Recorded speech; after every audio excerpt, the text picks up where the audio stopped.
Chapter 1. The Revelation. The light was the first thing she noticed, not light, but an obliterating whiteness. It was not illumination, it was annihilation. A searing, merciless wall of high-lumen LEDs calibrated to erase all shadow, all ambiguity, all refuge. From her vantage point at the sleek, minimalist podium, polished obsidian cool to the touch, even through the thin silk of her gloves, the thousands of attendees in the Global Futures and Ethics Summit Auditorium were reduced to a sea of murmuring silhouettes. A living darkness, yes, but one punctuated by the cold, blue-white glint of 1,000 phone screens held aloft like votive offerings to the digital gods. Each screen a tiny altar, each viewer a priest of progress, bearing witness. The air, though processed to a clinically perfect 72 degrees, felt thick, not humid, not stale, but charged. Saturated with the low-frequency hum of anticipation, the subsonic thrum of collective curiosity, the ozone-tinged scent of overheating processors and ambition. It was the breath of the future, held in suspension, waiting to be exhaled. In her palm, the smooth, cool polymer of the presentation clicker felt unnaturally heavy. Not because of its mass. It weighed less than a deck of cards, but it carried the gravity of a decade. 10 years of sleepless nights in fluorescent-lit labs, 10 years of grant applications rejected with polite bureaucratic cruelty, 10 years of colleagues whispering behind her back that she was chasing ghosts, tilting at windmills made of synapses and sodium ions, 10 years of her mother's voice on the phone, gentle but persistent. "Ilara, sweetheart, when are you going to settle down? When are you going to do something practical?" Practical.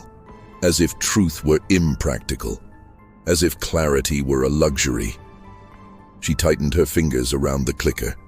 The ridges of the buttons pressed into her skin, grounding her, centering her. This was not the time for ghosts of doubt. This was the moment, the unveiling, the point of no return. She took a deep, centering breath, a habit forged in fire, honed through countless lectures, nerve-wracking doctoral defenses, and hostile Q&As at symposiums where men twice her age had looked down their noses and asked if she'd considered the emotional toll of such invasive technology while ignoring the data on their screens. But this was different. This was not a lecture hall at MIT. This was not a conference room in Geneva. This was the grand amphitheater of the Global Futures and Ethics Summit, the TED of geopolitics, the UN of innovation, the room where the architects of tomorrow gathered to decide which tomorrows were worth building. And today, she would hand them a new cornerstone. She let her fingers still against the clicker. The tremor, not fear, never fear, but the electric vibration of purpose, subsided, mastered, contained. She leaned into the microphone. The moment her lips neared the mesh, the ambient noise in the auditorium dropped by half. Not because anyone shushed anyone, not because of any signal, but because of her, because the room sensed the precipice, because the air itself seemed to still in reverence or dread. Her voice, when it came, was not her own. It was amplified, clarified, resonant. A voice carved from marble and wrapped in velvet.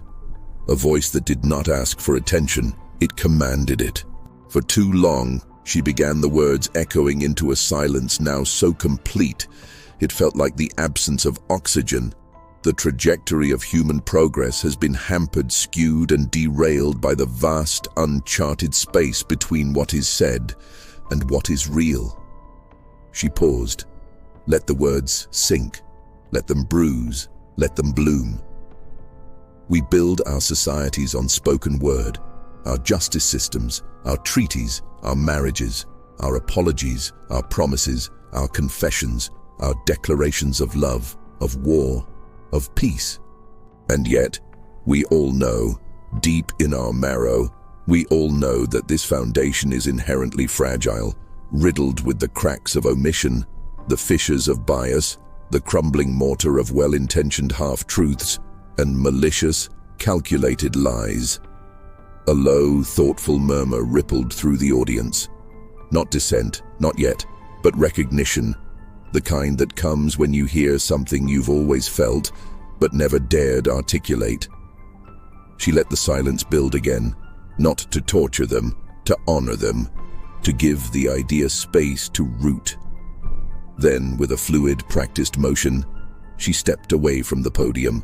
Her dress, a simple sheath of black silk, sharp at the shoulders, soft at the waist, absorbed the harsh stage light, turning her into a silhouette against the brilliance behind her. A shadow with a voice, a ghost with a thesis. With a soft click, the massive screen at her back dissolved. Not into bullet points, not into charts, into a galaxy, a breathtaking three-dimensional schematic of the human brain. Luminous, intricate, alive. Neurons fired like distant stars. Synaptic pathways shimmered like constellations woven from light. It rotated slowly, majestically, a living map of consciousness itself. The audience gasped. Not loudly, not theatrically, but collectively. 1,000 tiny intakes of breath, synchronized by awe. For generations, Ilara continued, her voice softer now, almost reverent, we have treated this as the ultimate black box, the source of truth locked away behind bone and blood and subjective experience, impenetrable, inscrutable, sacred. She let the word hang. Sacred. Then, with the precision of a surgeon, she dismantled it. My colleagues at the Vexley Institute, and I use colleagues loosely because most of them thought I was insane until 6 months ago, have spent the last 10 years not just mapping the brain's neuro-response to spoken language. She paused, looked directly into the camera mounted above the third row, smiled, not a triumphant smile, a knowing one. We have been learning to listen. Another click. The brain schematic zoomed in, focusing on the prefrontal cortex, the amygdala, the anterior cingulate. Lines of data, color-coded, pulsing, began to overlay the structure, to listen to its most fundamental song. The music beneath the words, the rhythm of intent, the harmony of honesty, the dissonance of deception. She turned fully to the audience now, arms open slightly as if offering them the sky. We have learned to read the music of the unsaid, to see the shadow cast by a lie before the words themselves are even formed. She let that sink in. Not guesswork, not intuition, not polygraph nonsense based on sweat and pulse. This is neurological. This is biological. This is inevitable. She paused again. The silence was absolute. You cannot fake a synaptic cascade. You cannot rehearse a cortisol spike. You cannot train your amygdala to stay calm when your prefrontal cortex is screaming danger. She stepped closer to the edge of the stage. Lying is not a choice. It is a biological event, and biology leaves footprints. The collective breath the audience had been holding finally released in a hiss, a sigh, a gasp. She smiled again. Genuinely this time. Of course, she said, her tone softening into something almost conspiratorial. Abstract claims are the currency of charlatans. The proof, as always, is in the data, in the doing. She gestured gracefully toward the side of the stage. A single chair, illuminated in a soft pool of warm light, waited like a throne. An assistant, a young woman in a grey suit, calm and efficient, escorted a volunteer onto the stage. He was in his late 20s, average height, wearing a slightly too tight blazer and jeans. His name was Michael Tran, a graduate student in environmental policy from UC Berkeley, selected not for his brilliance, but for his normalcy, his relatability. He offered the crowd a nervous, lopsided grin, adjusting the small, nearly invisible biosensor nestled in his left ear and the sleek titanium wristband that looked more like a luxury smartwatch than a neural monitor. Ilara approached him, her demeanor shifting instantly. Softer, warmer, maternal almost. "Thank you for volunteering, Michael," she said, her voice low enough that the mics barely caught it, but the intimacy carried. "Nothing to be nervous about, just a simple question." He nodded, swallowing visibly. His eyes darted toward the exit. She didn't rush him. She waited. Let him settle. Let the audience lean in. "What did you have for breakfast this morning?" He cleared his throat. Yogurt. Yeah, just yogurt." The moment the word left his lips, Ilara's thumb pressed the clicker. The magnificent brain map vanished. In its place, a single, clean, green line, steady, calm, baseline. Then, a beat later, a jagged crimson spike tore across the screen. A soft, algorithmic chime, like a doorbell, almost playful, sounded. "The system indicates a slight but clear stress response," Ilara explained, her voice laced with gentle amusement, correlating exactly with the word yogurt. She turned to the audience, letting them in on the secret. "This isn't about catching lies. It's about building a foundation of undeniable truth from which we can truly evolve." She turned back to Michael, her smile warm, disarming. "Michael," she said, voice playful, "the biometrics suggest your body remembers something your politeness forgot." She paused. Let the tension build. "You also had a chocolate chip cookie, didn't you?" The young man's nervous grin shattered into a sheepish, surprised laugh. He ran a hand through his hair, shaking his head in disbelief.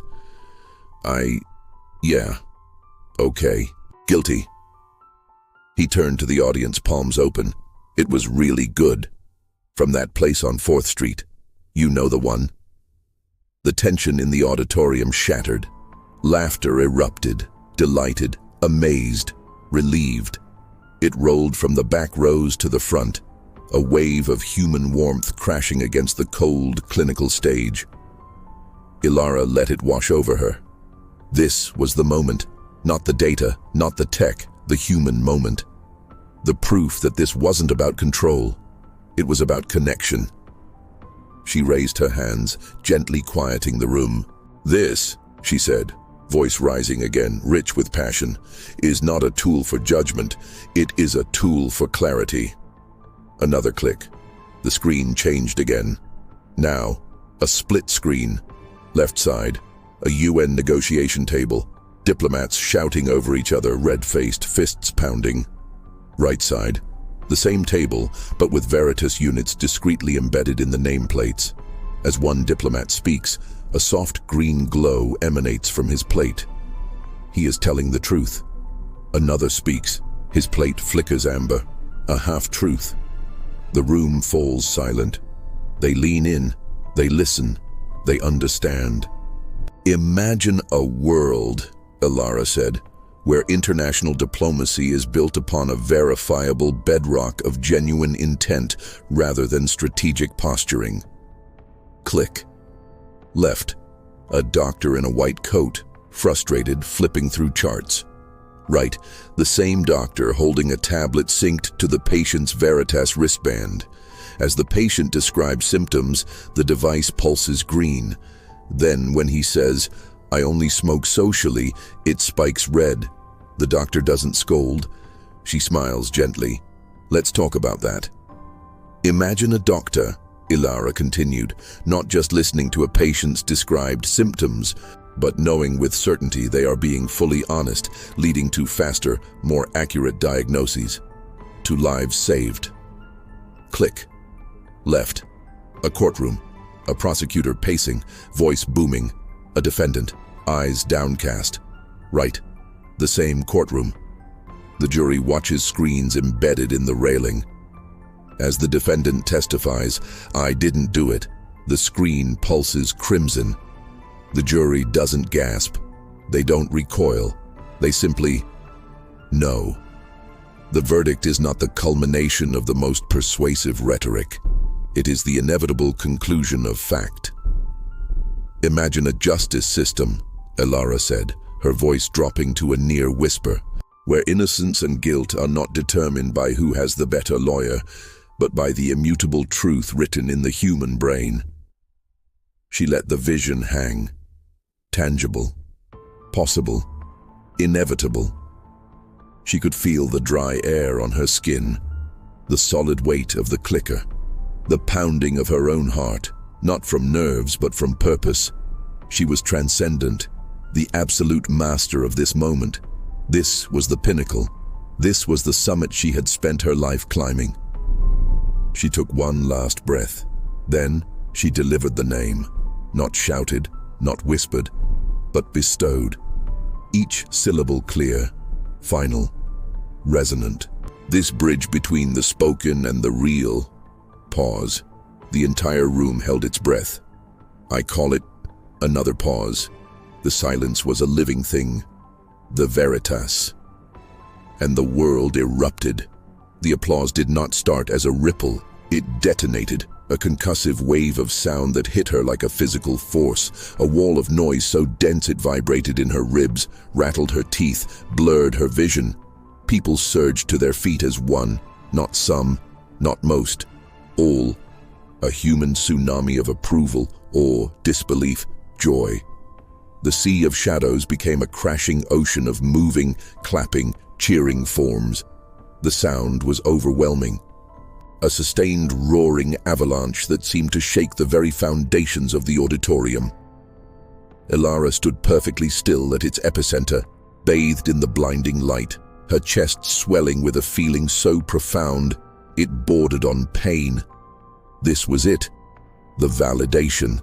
Every sleepless night, every doubted choice, every sacrificed relationship, every tear shed in the lab at 3 a.m., every "you're wasting your time" from tenure committees, every "this is unethical" from armchair ethicists, every "who will fund this" from grant officers. Gone, replaced by this raw, this light, this love. She closed her eyes, just for a second, letting it wash over her, letting it in. When she opened them, she was still smiling, still standing, still the architect of the future, and the future was applauding.